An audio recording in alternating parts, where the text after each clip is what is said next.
लग्न ठरलं? Thanks to Marathi matrimony. लग्न म्हणजे मराठी मॅट्रिमनी. विश्वासाची 26 वर्ष. लाखो सुखी दाम्पत्य. डाउनलोड करा मराठी मॅट्रिमनी.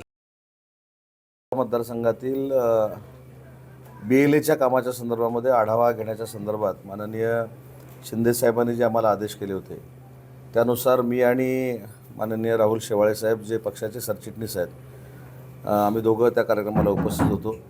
पण मी आता माझ्या भाषणामध्ये देखील सांगितलं, खरं तर या जिल्ह्याचा आढावा घ्यायची आम्हाला काही गरज नव्हती, कारण BLAचं पूर्ण काम जवळजवळ 100% पूर्ण झालेलं आहे.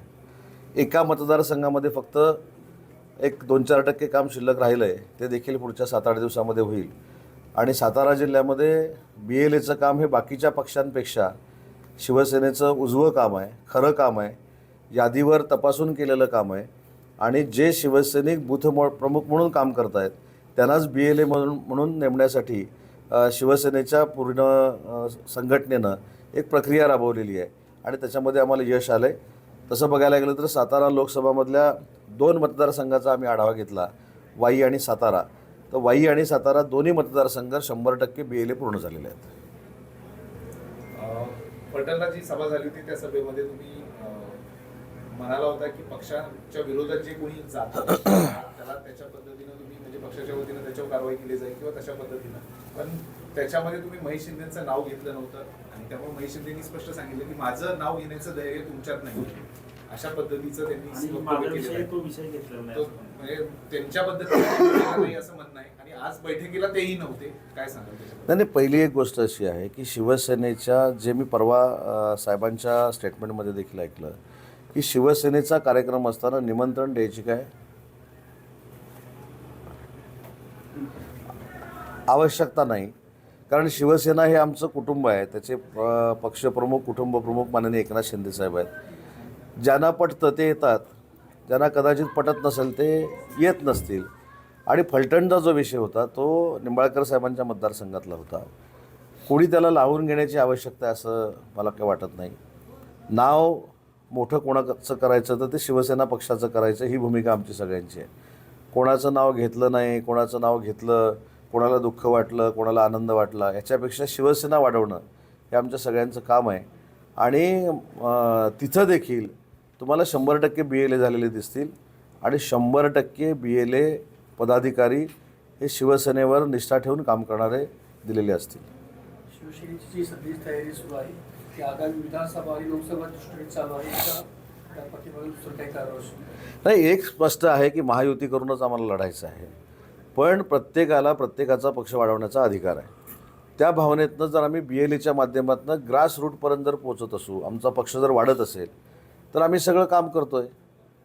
त्याच्यामुळे ज्या मतदारसंघामध्ये थोडेफार 3-4%, 5% म्हणजे मागं जो मतदारसंघ आहे, जो तुम्हाला पण माहिती आहे, आम्हाला पण माहिती आहे, तिथले देखील पदाधिकारी ठेवायचे की बरखास्त करायचे हा देखील निर्णय आज आम्ही घेऊन जाणार आहोत त्यांच्या मतदारसंघाच्या बैठकीच्या वेळी. त्याच्यामुळे संघटना वाढवणं हे एकच उद्दिष्ट डोळ्यासमोर ठेवून आम्ही आज महाराष्ट्र फिरतो आहे. बैठकांमध्ये भाजपच्या बद्दल काही नाराजी व्यक्त करण्यात आली आहे का कार्यकर्त्यांच्या? मला असं वाटतं की सातारा आणि विशेषतः सोलापूर या 2च जिल्ह्यामध्ये ही तक्रार काय होते किंवा कशामुळे होते याचा महायुतीतल्या प्रत्येकानं विचार करण्याची आवश्यकता. आता मी सोलापूरमध्ये होतो.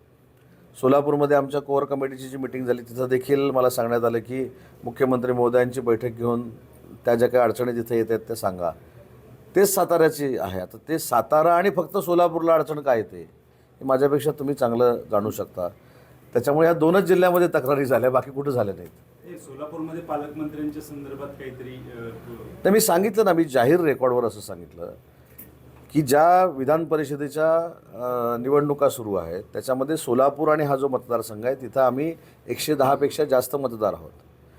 जागा कोणाला सोडायची, कोण जिंकणार, कोण हरणार हा नंतरचा विषय, पण महायुतीनं आम्ही लढणार आहोत. मग महायुतीनं लढत असताना त्या मतदारांचा सन्मान करणं, त्या आमच्या पदाधिकाऱ्यांचा सन्मान करणं हीच आमच्या कार्यकर्त्यांची अपेक्षा आहे.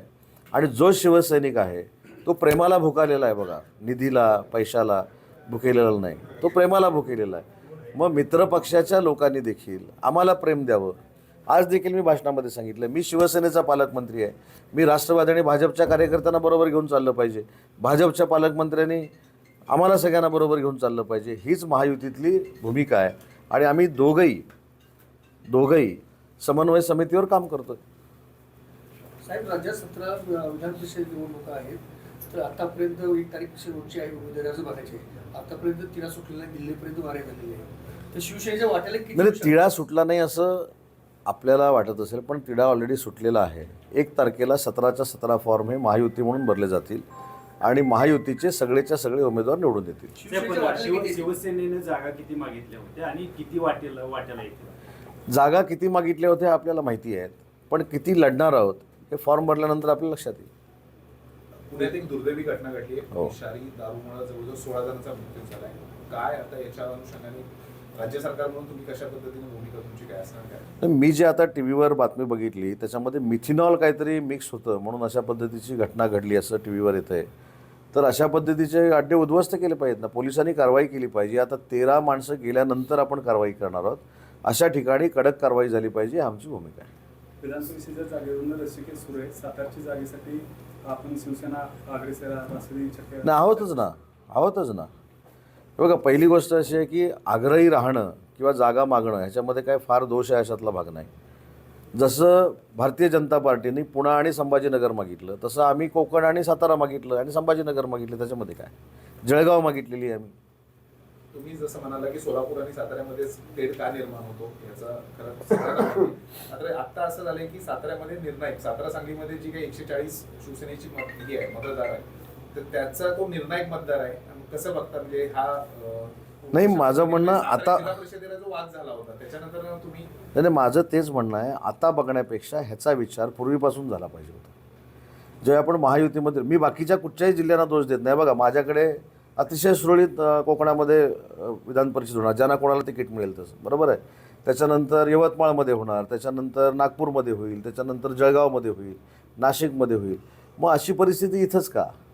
बरोबर आहे की नाही? त्याच्यामुळं माझी ज्यांच्यामुळं कदाचित काही घडत असेल त्यांना विनंती आहे की आपण सगळे एकत्र आहोत. आणि दुसरी महत्त्वाची, मी माझे ज्येष्ठ सहकारी आहेत म्हणून मी सांगत नाही, परंतु देसाई साहेबांचा स्वभाव माझ्यापेक्षा आपल्या सगळ्यांना माहिती आहे. पण एखाद्या व्यक्तीनं सहनशील आणि शोषित किती असावं हे म्हणजे त्यांना हॅट्स ऑफ आहेत. म्हणजे त्याच्याबद्दल मी जास्त आता काही बोलत नाही. पण हे मग ह्या 2 जिल्ह्यातच तक्रारी का होतात ना, बाकी कुठच्याच जिल्ह्यामध्ये होत नाहीत. गिरीश महाजन साहेबांच्या जिल्ह्यामध्ये होत नाहीत, नागपूरमध्ये बावनकुळे साहेबांच्या जिल्ह्यामध्ये होत नाहीत, देवेंद्र फडणवीस साहेबांच्या गडचिरोली जिल्ह्यामध्ये होत नाहीत, चंद्रपूर जिल्ह्यामध्ये होत नाहीत, रत्नागिरी नाही, सिंधुदुर्ग नाही, कुठेच होत नाहीत. त्याच्यामुळं काल मी एक जबाबदारीनं असं बोललो. मी कोणालाही दोष देत नाही. कदाचित आम्ही त्याच्यामध्ये असू, आम्ही सुधारणा केली पाहिजे. पण महायुतीमध्ये आपल्या वागण्यानं मिठाचा खडा कुठं पडेल अशी भूमिका कोणी घेऊ नये, हीच आमची प्रामाणिक भूमिका आहे.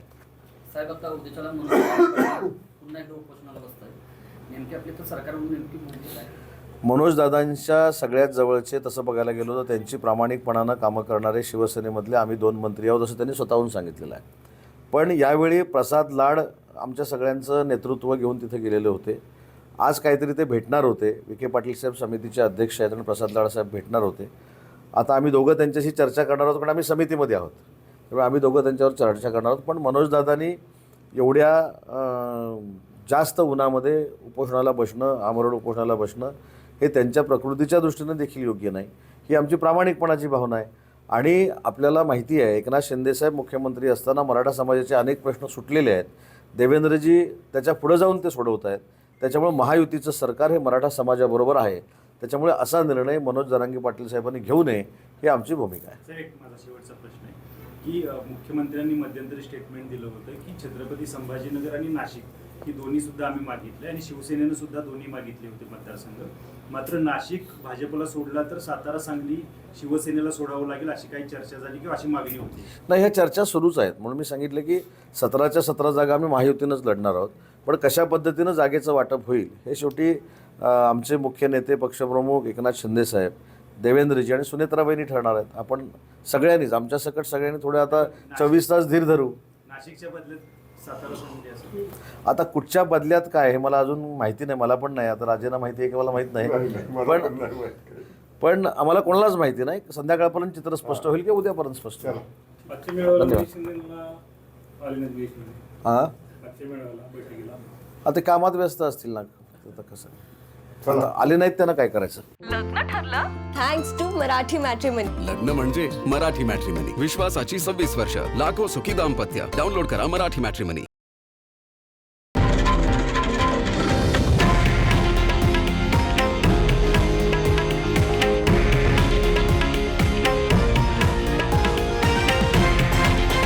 हे आहे देशातील नंबर 1 न्यूज नेटवर्क आणि आपण पाहत आहात TV9 मराठी, एकमेव.